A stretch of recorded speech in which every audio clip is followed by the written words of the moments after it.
Ni hao. Bonjour. Annyeonghaseyo. Konnichiwa.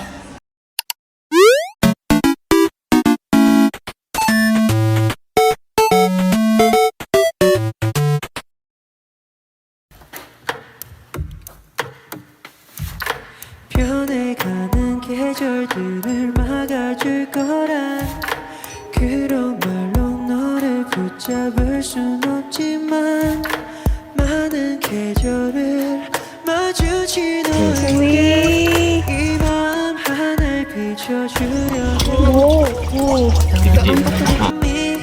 마음이 흐려지지 않게 So please don't cry 약속할 테니 Halo semuanya. Jadi hari ini aku lagi ada di Monstero Fishing Park, yaitu di dekatnya makam Praloyo.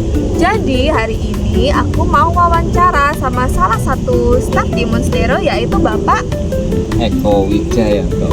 Oke, Bapak Eko Wijayanto. Dipanggilnya Pak Eko ya, Pak? Iya. Oke, Pak Eko.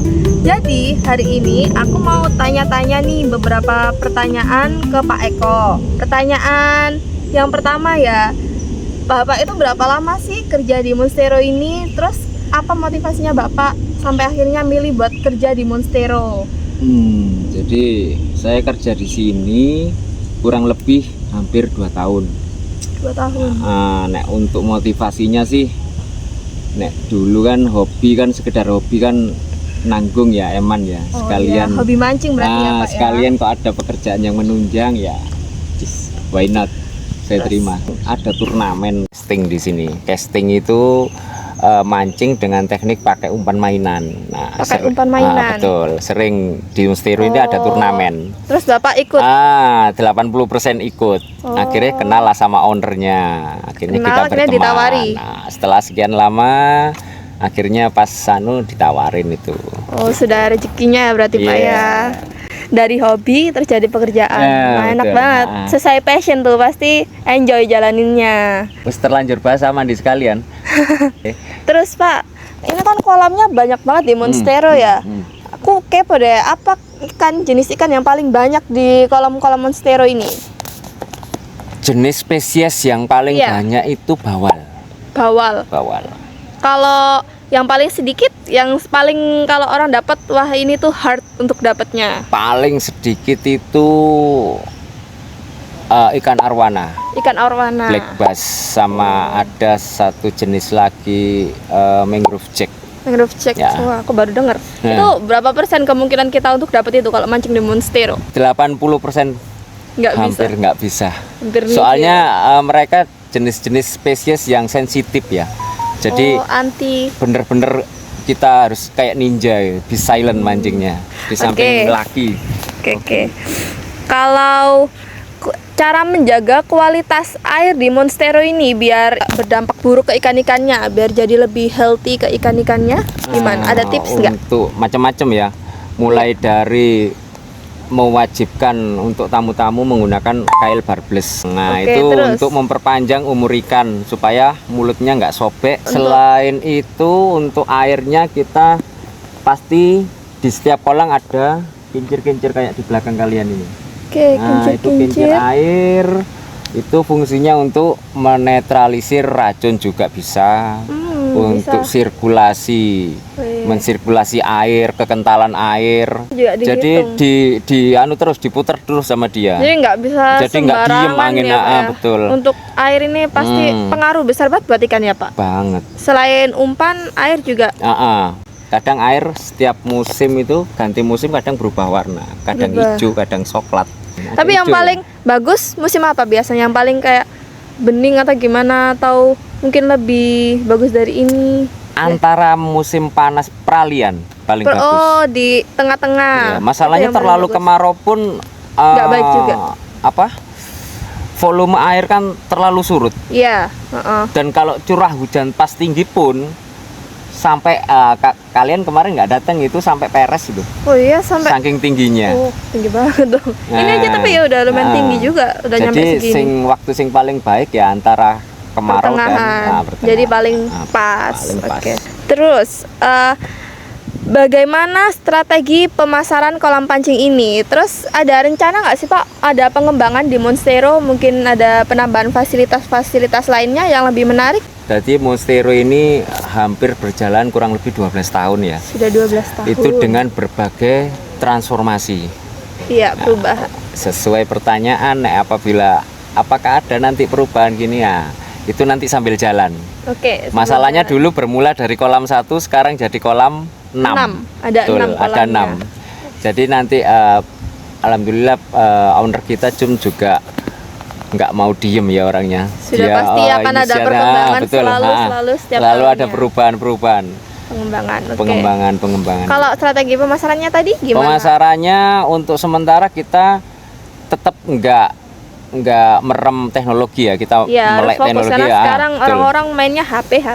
Jadi untuk sementara ini kita masih main untuk officialnya ada di Facebook sama di Instagram. Oke, di Instagram. Kalau TikTok bagaimana? Nah itu alhamdulillah kita juga dibantu tamu-tamu. Oke, tamu-tamu. Kita yang juga datang ke sini, gaul-gaul lah. ngerekam, terus Tamu-tamu kita alhamdulillah ngetek juga melek Monstero. teknologi. Akhirnya mereka punya akun TikTok, akun apalah. Oke, jadi Ngetek benefit Monstero. dari mereka ya Pak. Tapi kalau kenapa Monstero-nya sendiri nggak mau bikin akun TikTok aja deh, biar langsung officialnya Monstero, enak kalau orang TikTok mau tanya. Mungkin gitu. atas pertimbangan adminnya ya juga. Kenapa, Pak? Terus masalah untuk konten kreator pun juga nggak sesimpel itu juga. Kita harus punya tim yang Iya, harus punya ide. Oh, belum ada berarti. belum ada persiapan ke situ. Pengalaman Pak Eko selama di Monstero ini yang paling menarik tuh apa sih? Yang paling berkesan, tidak bisa dilupakan, atau mungkin pengalaman yang buruk Mengawal tamu-tamu dari luar negeri. dari negara mana saja? Sing Banyak, Pak. paling enak itu Eropa. Sing Kenapa? paling susah itu Jepang. Jepang karena Dan jarang bahasa Bukan, Inggrisnya. Kenapa? kultur mereka itu terlalu disiplin untuk mancing, perfeksionis banget. Oh, perfeksionis. Sedangkan Eropa, wah mereka lebih santai, lebih Betul. chill, menikmati gitu Ah, ya. Betul. Tapi kalau Hmm. secara bahasa, apakah keduanya sama-sama? Oh sama-sama rumitnya itu. Cuma mungkin karena kultur mereka berbeda antara Eropa sama Asia, Ya. itu saya rasa lebih menantang untuk yang saya pas berhadapan dengan Eropa. tamu-tamu dari Jepang Oh, dari Jepang. atau dari Chinese. Oke, Chinese pasti banyak. Untuk tamu domestik tantangannya ke tamu-tamu kita yang baru first visit di sini, Oh, yang pertama kali. baru berproses di sini. Iya. Jadi mereka sebelumnya tahu dari medsos, akhirnya datang Ini sendiri. nyoba. Dan di mindset mereka dengan ekspektasi dengan PD-nya. Iya, pasti. Pasti. Ekspektasinya sangat amat besar. Wah, untuk segampang dapat, semudah iya. itu mancing di Monstero. Mancing di Monstero nggak ada bedanya, nggak ada seperti mancing-mancing yang pada umumnya. Jadi Iya. tetap ada prosesnya, Iya, harus ada sabar. jedanya. Iya, mancing. Tapi kalau untuk tadi kan katanya banyak tamu-tamu luar negeri ya. Mm. Pak Eko sendiri ada kendala dalam bahasa, komunikasi, atau gimana? Ada bantuan dari itu apa? Translatornya atau gimana? Tapi yang mendampingi para tamu-tamu itu apakah hanya Pak Eko saja atau dibantu dengan Oh. teman-teman guide yang lain? Tetap ada yang membantu. Tetap Bahkan ada. owner kita sendiri pun kadang Sudah pasti turun tangan. turun langsung. Nah, Oke. betul. Oke, jadi itu pengalaman yang paling berkesan buat Pak Paling Eko. berkesan. Oke, cukup guys. Wawancara hari ini sudah jelas semuanya. Sudah kita tanyakan juga ke Pak Eko apa saja yang kita belum tahu sebelumnya. Sekarang kita juga udah dapat informasi-informasi tentang Monstero Fishing Park. Jadi terima kasih sudah didengarkan. Bye semuanya.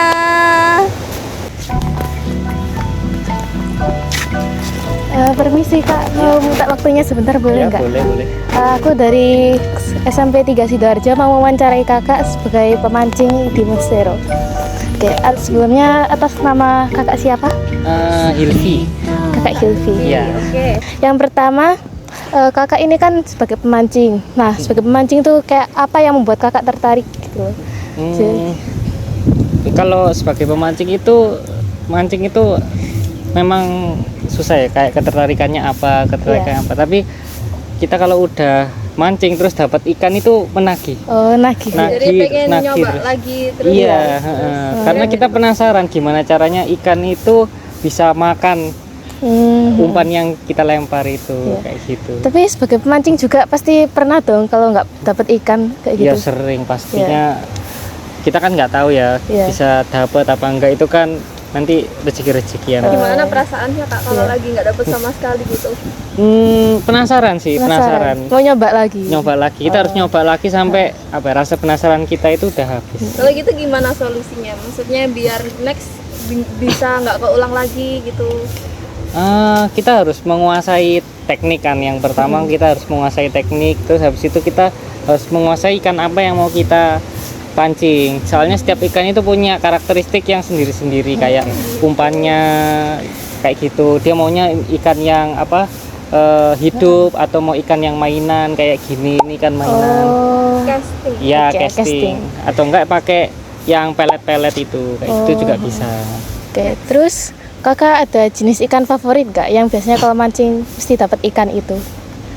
Aku selama mancing itu pasti dapat ikan patin. Ikan Iya, patin. besar, biasanya segini, selengan gitu. Oh, iya. Biasanya Besar selengan. banget Kak ya. Iya, Oke. ada Tapi kolamnya. apakah patin itu menjadi ikan favorit Kakak atau Kakak punya dream sendiri? Maksudnya, duh pengen deh dapet ikan ini usaha. Kalau pengen dapat ikan sih sebenarnya terserah apa yang didapat ya. Cuman kalau yang paling pingin sekali itu kalau nggak salah yang redfish itu apa? redfish. ATV. Ya kayak gitu. Itu Oh. pingin sih, pingin Iya. tahu rasanya kayak gimana. Oh. Pengen nyoba rasa itu. Iya, pasti menantang lah, kayak tariannya itu berat. Kakak ada pengalaman sendiri gak yang waktu memancing tuh yang paling memorable banget tuh kayak paling diinget? Paling diingat sih nggak ada sih. Nggak ada. Cuman karena ini ya, karena apa ya, belum menemukan yang memorable-nya di mana. Tapi biasanya kalau aku kan kantor itu ada lomba untuk berkantor sendiri. Nah itu kemarin itu sempat menang juara 3 itu sih, lumayan keren memorable lah. banget. Heeh. Iya. Tapi Kakak sendiri emang mulai hobi mancing dari kapan Kak? Kan Kalau sudah lama. kalau aku itu hobi mancing sudah dari kuliah kalau nggak salah. dari Dari Sekarang kuliah. Kakak Sekarang sudah kerja. sudah Oh, sudah Iya, kerja. sudah Berapa kerja. tahun itu kira-kira? Kalau dari kuliah mungkin udah 6 tahunan sih. Oh, 6 tahunan. Dari lumayan awal-awal lama. kuliah kok udah seneng itu. Cuman kan karena apa ya, beli pancing kan masih susah dulu kan. Sekarang udah gampang lah, bisa online, bisa toko pancing udah banyak lah dikunjungi di Berarti sini. udah lama ya. Iya, cuman baru kesampaian sekarang. Baru ada waktu juga. Iya, beli peralatan dan lain-lain kayak. Oke, sebagai pemancing yang kayak udah cukup lama meyakini hobi sebagai mancing ini, kakak ada saran nggak buat kayak pemancing pemula gitu? Sebenarnya sih ada. Kalau untuk pemancing pemula coba sewa dulu. Coba sewa Dulu nanti pakai apa namanya pancing yang biasa-biasa aja. Nanti kalau udah ngerasain kayak nyamannya mancing itu kayak gimana, baru kayak upgrade yang lebih bagus lah gearnya. Jadi bisa ngerasakan bedakan mana yang apa harganya dari yang biasa sampai yang agak mahal, karena harga itu menentukan ya enaknya. Signifikan kan? Ya lumayan signifikan sih, lumayan. Ya biasanya kayak biasa lah, kayak ada yang beginner, intermediate kayak gitu. Oh, ya, baik. Cuman dari kenyamanan aja sih sebenarnya. Kalau mau pakai apapun juga bisa, pakai bambu juga Tapi bisa. Kakak masih pengen nggak beli peralatan pengen beli peralatan yang gimana gitu, yang masih Nah. pengen nih ngejar buat beli ini usaha. Enggak sih kalau peralatan. Mungkin Udah cukup?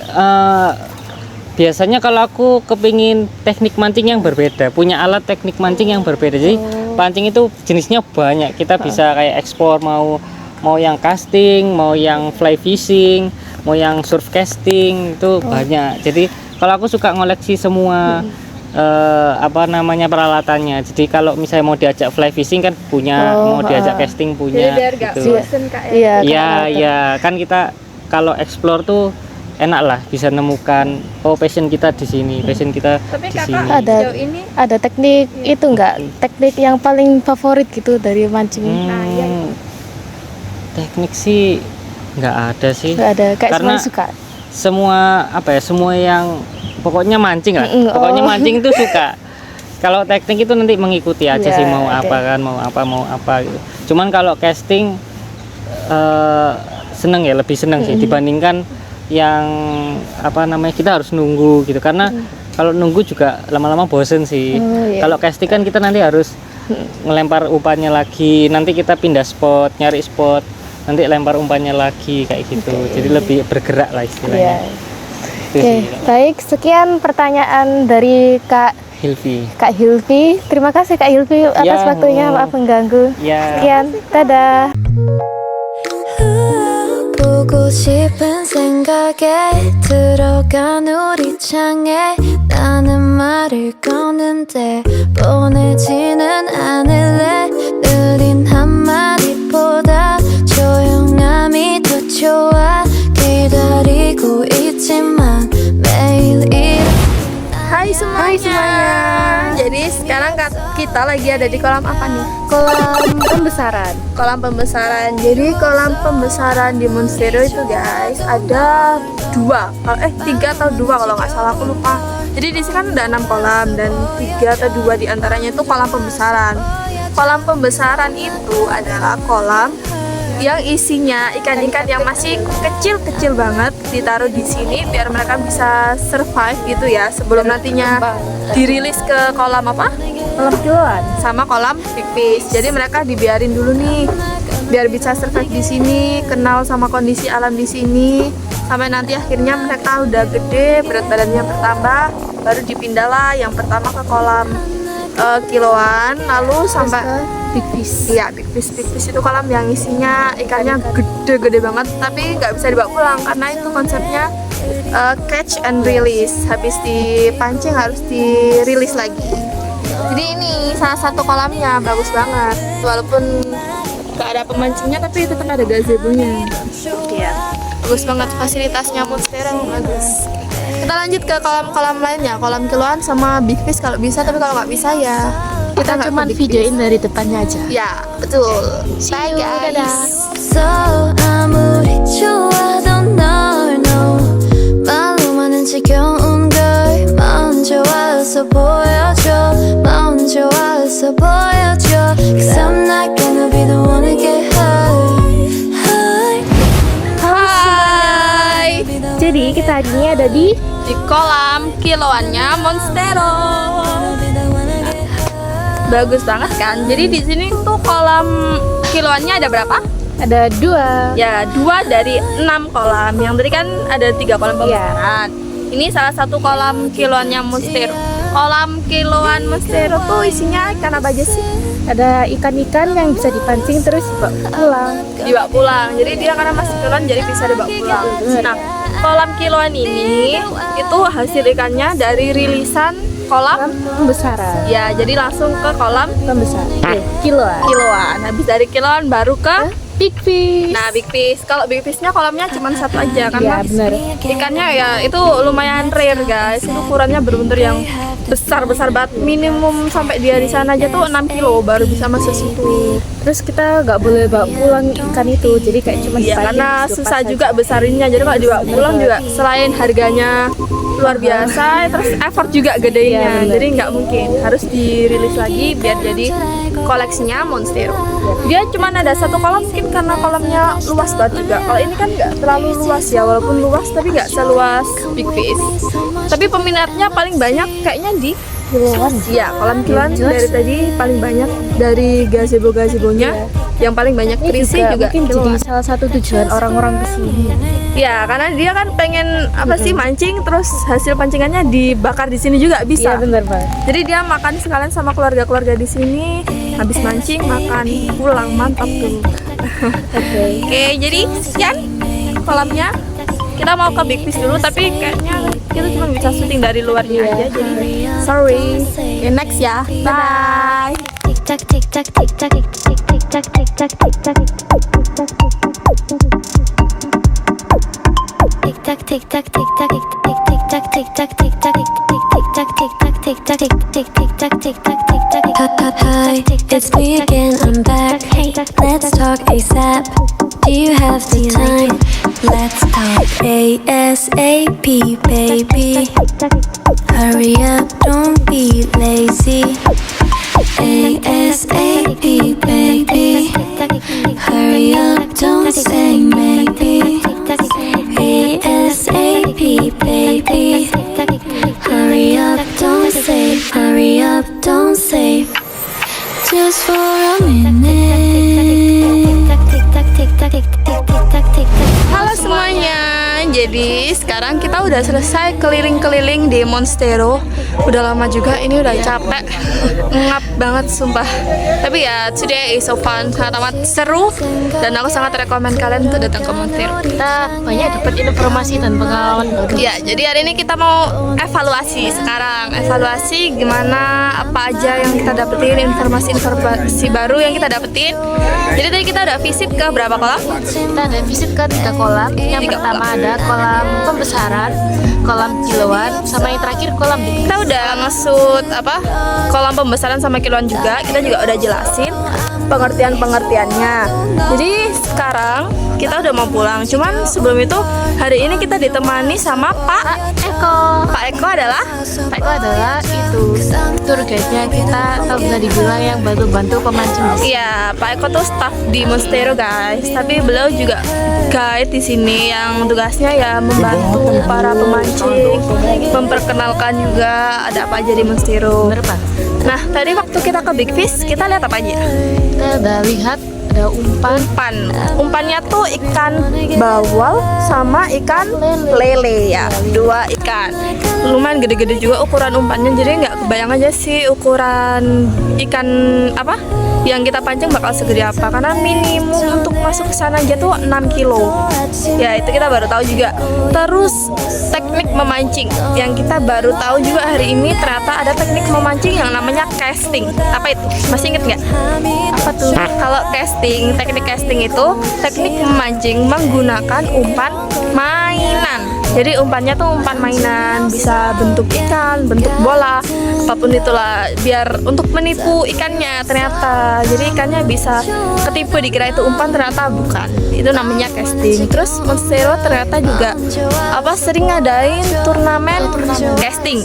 Jadi kalian yang hobi mancing bisa nyoba buat datang ke sini nih, nyobain turnamennya, siapa tahu menang, dapat hadiah peralatan mancing katanya Pak Eko, 1 set. Lumayan, itu sangat amat untung kalau kalian hobi mancing loh. Jadi kita juga dapat tips and trick dari salah satu narasumber kita, Kak Hilvi, tentang untuk para pemula gimana nih awal-awal mancing. Terus juga gimana sih biar nggak kecewa kalau kita nggak dapet ikan sama sekali. Terus kita juga diceritain tentang pengalaman Pak Eko yang sangat menarik, yaitu kedatangan tamu dari beberapa negara Eropa, Jepang, sama Cina. Cina. Oke, itu aja sih evaluasi dari kita. Kita jadi tahu banyak hal juga di sini. Sangat amat menarik. Tentunya kita pasti bakal datang lagi ke sini, cuman mungkin nggak berdua, mungkin sama keluarga masing-masing suatu saat. Oke, bye guys. Thank you. yang udah nonton.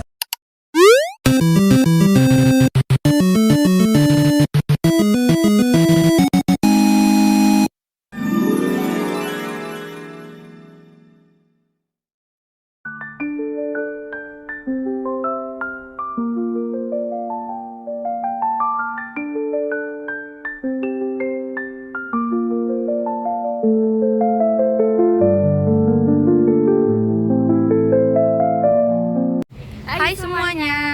Jadi kita lagi ada di Kupang Lontong Bu Siti. Sebelum itu, izinkan kami memperkenalkan diri. Pertama, saya Chelsea Aurelia Octaviana Ahmad, lalu teman saya. dan saya Ariska Andira Yulianti.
memilikinya sendiri ya.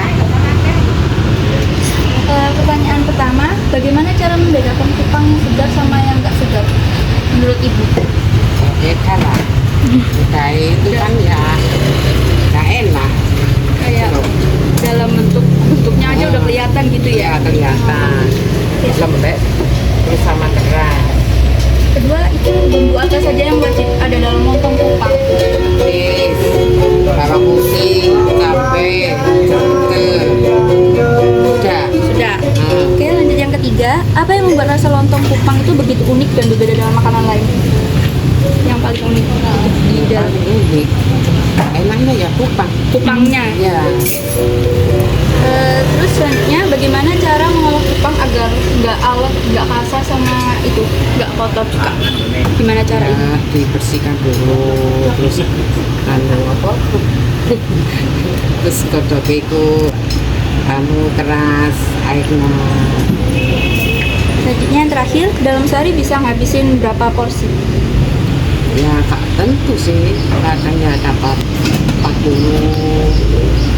kalau seperti ya 20, 25. Baik Bu, makasih ya. Hai semuanya, jadi saya lagi ada di Kupang Bu Siti dan saya akan mewawancarai pembeli di sekitar Bu Siti ini. Sebelumnya dengan nama siapa Pak? Pak Rofi. Nomor pertama, seberapa sering Anda mengonsumsi lontong kupang? Buka apa 5 hari dalam satu minggu. Apa yang membuat Anda tertarik untuk mencoba lontong kupang di Sidoarjo? Karena masakan khas ya, yang paling dekat dengan tempat kerja. Oh iya. Apa bagian favorit Anda dari lontong kupang? Kamu tahu kan lontongnya, lentur lah, lentur ya. Yang terakhir, menurut Bapak, porsi untuk lontong kupang ini bagaimana? Mengenyangkan. Mengenyangkan. Ya. Oke. Terima kasih ya Pak.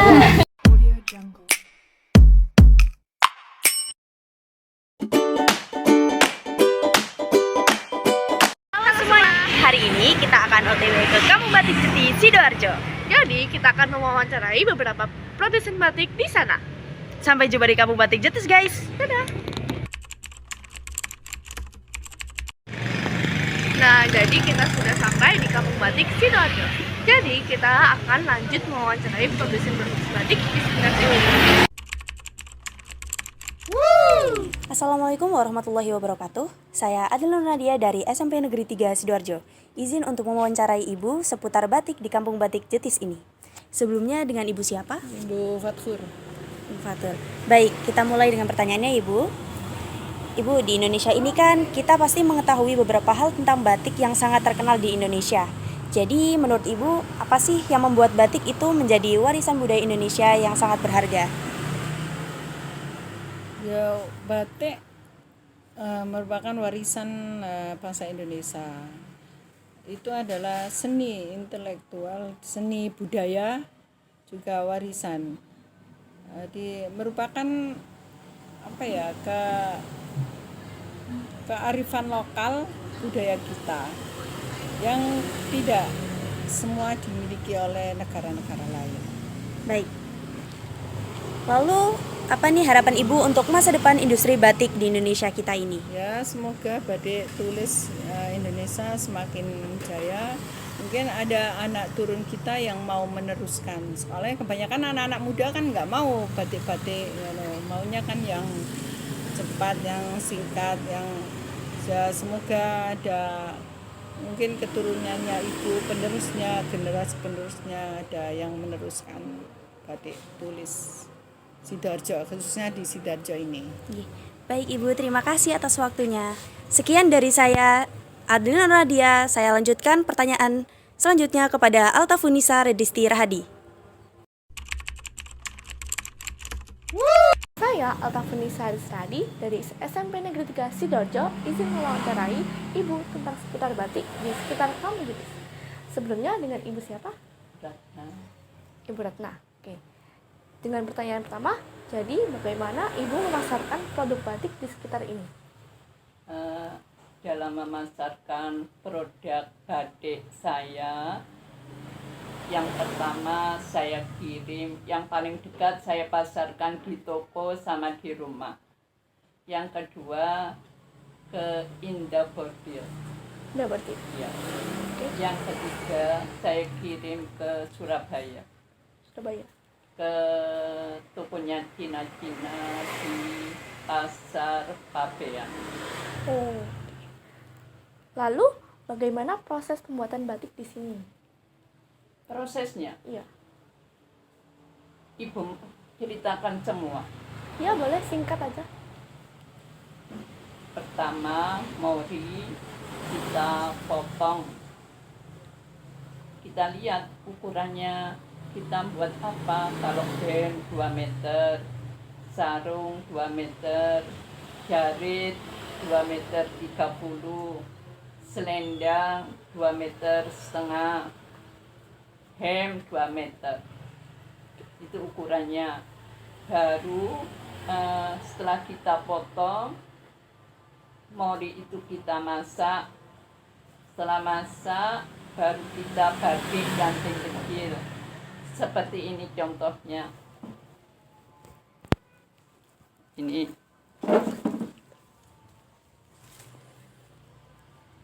Ini contohnya. Ini motif udang bandeng. Wow. Baru setelah itu kita warna sesuai dengan selera konsumen yang disenangi konsumen. Biasanya warna merah, biru, hitam, hijau, tergantung. Berarti ini Ibu buat sendiri ya? Iya. Bagus ya, Bu. Udah? Udah. Baru kita masih prosesnya lama, Nak. Kalau mau sampai selesai lama sekali, ya. Setelah kita canting, kita warna, kita tutup malam lagi, kita warna lagi sampai motif dan warna apa yang kita inginkan. Baru setelah selesai semua, kita hilangkan malamnya. Namanya dilungsur, dilorot. Baru jadi batik. Sangat panjang ya prosesnya, Bu? Iya, panjang. Satu batik prosesnya 1 bulan. Baru jadi. Lanjut ke pertanyaan selanjutnya ya, Bu.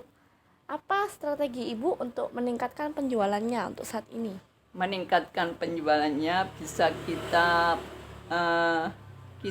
pasarkan lewat bisa kita pasarkan lewat ini dengan pakai HP online bisa kita pasarkan. Oh, berarti bisa lewat online ya penjualannya? Online. Lalu apa harapan Ibu untuk masa depan industri batik di Indonesia? Masa depan untuk industri batik di Indonesia, khususnya di wilayah Kabupaten Sidoarjo, Ibu menghimbau agar pemerintah daerah Kabupaten Sidoarjo menganjurkan setiap instansi menggunakan batik tulis, batik nyedes, terutama produksi saya batik Namiro. Oh, gitu.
Hari ini saya akan mewawancarai penonton tentang pertunjukan tadi. Sebelum itu, boleh tahu dengan Bapak siapa? Pak Diwo. Pak Diwo? Ya. Pertanyaan yang pertama, bagaimana kesan Bapak setelah melihat penampilan bandengan tadi? Karena yang punya kesenian saya sendiri. Yang punya kesenian bandengan saya sendiri. Ayo, apa? Yang kedua, apa yang Anda sukai dari penampilan tadi? Misalnya gayanya atau musiknya? Ya semua atraksinya. Yang ketiga, menurut Anda bagaimana musik yang digunakan untuk mengiringi penampilan tersebut? Ya baik. Oh, sudah sesuai berarti, Pak. Yang keempat, Punya saya sendiri. sudah sejak kapan Anda menonton bandengan dan sudah berapa kali Anda menonton penampilan bandengan? Bukan menonton, malah saya memiliki sendiri sudah 3 tahun. Yang kelima, awal kenal bandengan dari mana dan apa alasan Anda menyukai bandengan? Karena saya orang seni. Oh, ya, terima kasih, Pak. Ya. Memulai wawancara untuk tugas PPKN. Untuk boleh tahu siapa? Perkenalkan, nama saya Firlani Maulana, panggilan Bagong. Baik Mas Bagong. Untuk pertanyaan nomor pertama adalah bagaimana perasaan Anda setelah melakukan pertunjukan bandengan? Alhamdulillah puas, senang. Senang. Apa saja kesulitan yang Anda hadapi ketika melakukan pertunjukan? Menghadapi penonton. Menghadapi penonton. Apa saja? Oh, nggak bisa luas. Apa saja aksesoris atau alat yang diperlukan untuk menampilkan pertunjukan bandengan? Atribut dari banteng, macan, pecut dan sebagainya. Berapa kali sehari Anda berlatih sebelum Anda melakukan pertunjukan? Dalam 1 minggu 2 kali. 2 kali. Apakah bandengan juga terlibat dengan hal-hal yang berbau spiritual? Ya, dikatakan berbau spiritual ya, karena kita mengenai adat, kita harus melestarikan budaya Indonesia. Ya. Baik, terima kasih Mas Bagong. Ya, sama-sama. Tahu.